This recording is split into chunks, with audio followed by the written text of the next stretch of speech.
Indian மினிஸ்ட்ரிக்கு ஒரு humble request.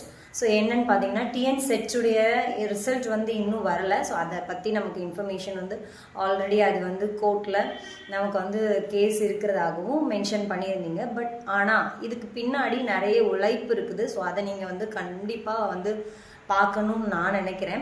So இதில் வந்து பார்த்தீங்கன்னா, நான் வந்து 6 வருஷத்துக்கு முன்னாடியே நான் வந்து இந்த வீடியோஸ் அப்லோட்ஸ் இருந்தது. அப்போ இருந்தே உழைக்கிறாங்க இதுக்காக.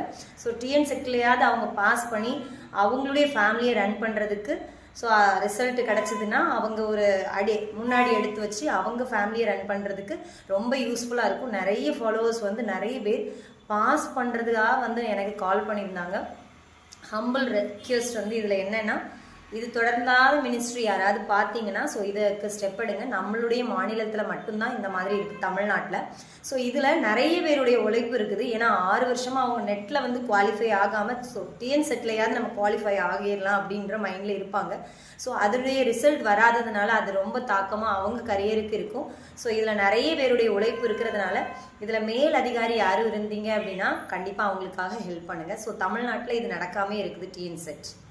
ஸோ நடந்துமே அவங்க வந்து அது ரிசல்ட் வந்து கிடைக்காம இந்த மாதிரி இழுத்தெடுத்து இருக்கிறதுனால அது கொஞ்சம் அவங்களுக்கு ட்ராபேக் தான்.